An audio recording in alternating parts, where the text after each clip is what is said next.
Assalamualaikum warahmatullahi ta'ala wabarakatuh.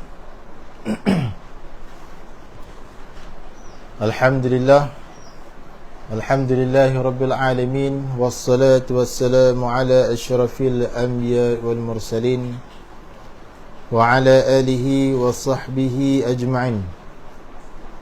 Qala rabbi syrah li sadri wa yassir li amri wahlul 'uqdatam min lisani yafqahu qawli. Subhanaka la 'ilma lana illa ma 'allamtana innaka antal 'alimul hakim. Wa la hawla wa la quwwata illa billahil 'aliyyil 'azim. Wa la hawla wa la quwwata illa billahil 'aliyyil 'azim.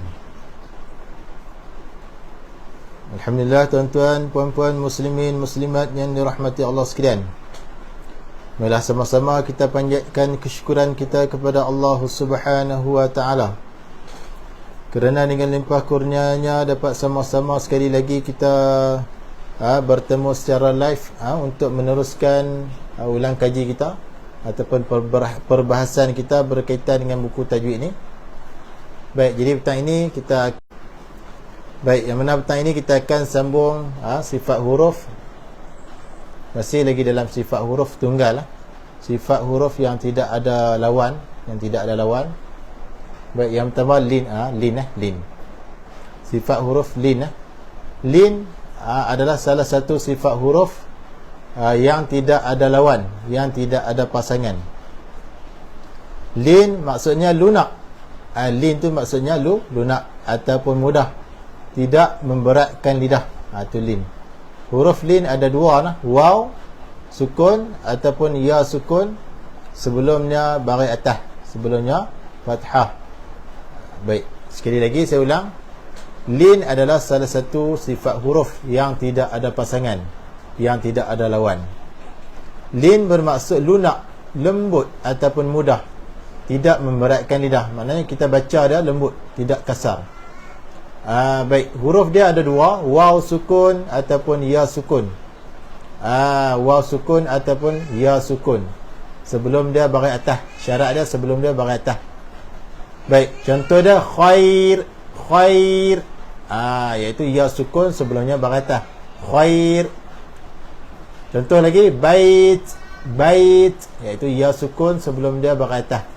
Yaum. Waw sukun sebelum dia baris atas. Naum. Contoh dia dalam azan subuh kan. As-salatu khairum minan naum. Tu. Itu waw sukun sebelumnya baris atas. Maka di situ kita panggil lin. Lin ni adalah sifat lembut. Kita baca tu pastikan lembut. Contoh dalam surah Al-Baqarah, Dzalikal kitabu la raib. Tu. Iaitu ya sukun sebelumnya baris atas.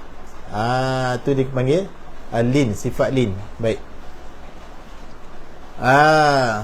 Terima kasih kepada Kak Safinah Ali. Assalamualaikum Ustaz. Waalaikumsalam. Baik, Kak Safinah minta tolong share minta tolong share sebab saya buat live tiap-tiap petang membincangkan buku ni, masih lagi berkaitan dengan sifat huruf, insya-Allah. Baik, jadi adalah lembut, lunak, mudah. Tu dia ada dua huruf, waw sukun dan ya sukun sebelumnya baris atas. Pastikan kita baca dah lembut. Kemudian sifat yang seterusnya, sifat huruf yang seterusnya adalah inhiraf. Inhiraf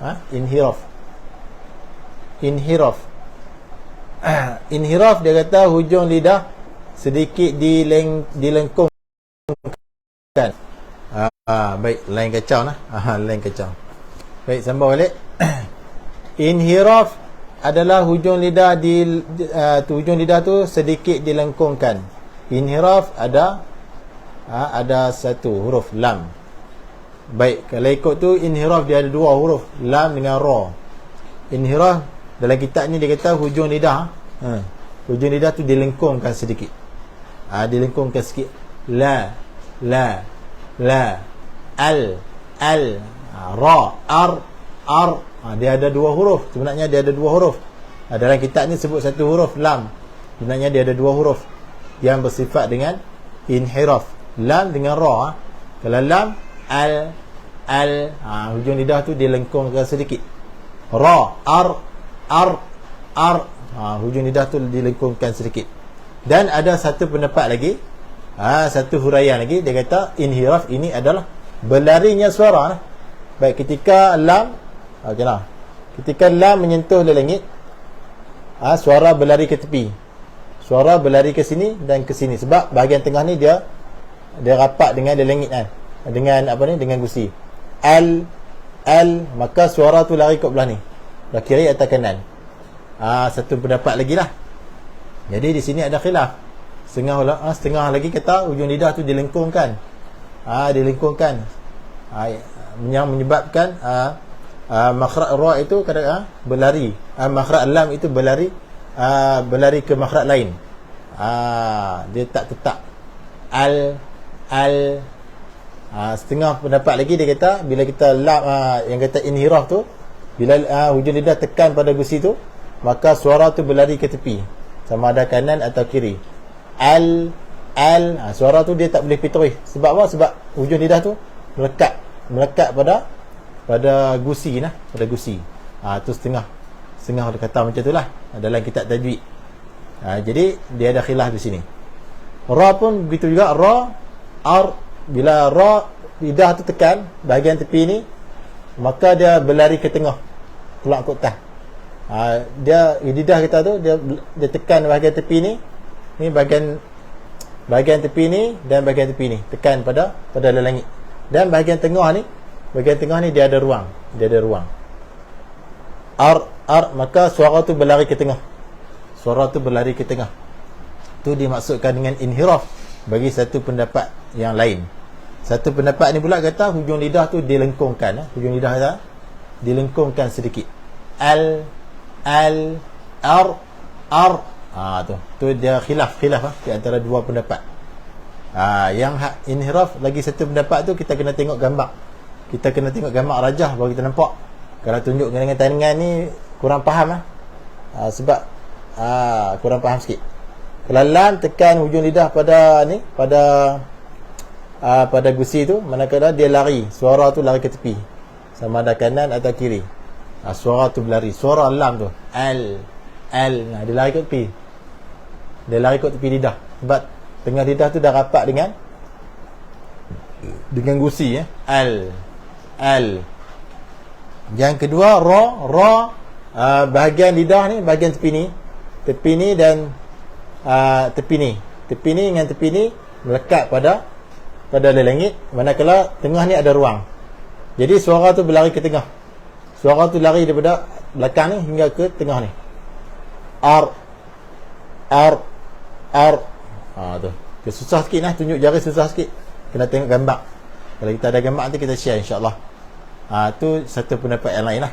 Tapi dalam kitab ni dia kata hujung lidah dilengkungkan sedikit. Alhamdulillah. Itulah sifat inhiraf. Dan sifat huruf yang seterusnya adalah takriran. Hanya satu huruf sahaja, iaitu ra. Takrir maksudnya mengembalikan atau mengulangi getaran lidah. Mengembalikan atau mengulangi getaran lidah. Hujung lidah tu dia ada sedikit getaran. Baik. Getaran tu tak banyak lah. Taklah banyak. Hanya sekali dua kali macam tu lah. Salah. Pastikan hujung lidah tu ada getaran sedikit. Allahu Akbar. Dia ada getaran hujung lidah. Baik. Itulah dipanggil dengan sifat huruf takrir. Hurufnya ada satu saja, iaitu ra. Ra. Kemudian sifat huruf yang seterusnya adalah tafashi. Tafashi ni hanya ada satu huruf sahaja, iaitu shin. Apa maksud tafashi? Menghamburkan udara daripada mulut. Ketika kita sebut huruf shin, pastikan ada udara yang berhamburan. A'udzu billahi minasyaitan. Itulah dipanggil tafashi, berhamburan angin daripada antara gigi depan dan langit-langit keras. Tu. Ketika menyebut huruf shin, dia ada satu huruf saja, iaitu huruf shin. Tafashi. Ash, ish, ush. A'udzu billahi minasyaitan. Berhamburan angin. Tafashi adalah sifat yang tidak ada lawan dan sifat bagi huruf shin. Pastikan bila kita baca shin ada sifat tafashi, berhamburan angin. Dan yang terakhir sifat istitalah. Apa dia istitalah? Menyembunyikan huruf dengan panjang, menyembunyikan huruf dengan panjang di sepanjang tepi dan keliling lidah. Tu dia kata sembunyikan, maknanya rapatkan tepi lidah tu. Tepi lidah kanan atau kiri dirapatkan ke gigi geraham. Tu makhraj dia. Istitalah ni sembunyikan, dia kata. Sembunyikan dengan panjang. Sebutan dha itu bagi panjang.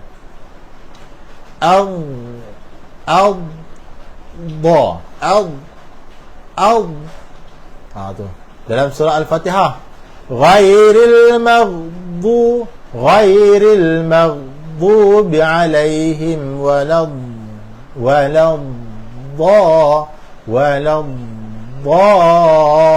baik, sebutan dha itu jadi panjang. Sebab apa? Sebab dha itu bersifat dengan istitalah iaitu menyembunyikan huruf dengan panjang di sepanjang tepi lidah, di sepanjang tepi dan keliling lidah ni.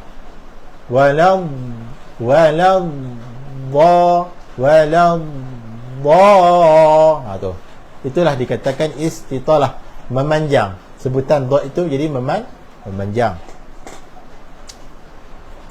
Baik, dia kata istitalah maknanya ialah berpanjangan. Dad itu, huruf dad itu pada makhrajnya daripada awal tepi lidah hingga akhirnya sampai berhubung ia ke makhraj lam. Jadi sebutan dia jadi panjang lah. Ghairil maghdubi alaihim waladdallin. Sebutan dad itu jadi memanjang lah, kerana sifat dad itu adalah istitalah. Baik, jadi alhamdulillah telah pun selesai kita membincangkan sifat-sifat huruf yang tidak ada pasangan, yang tidak ada pasangan petang ni.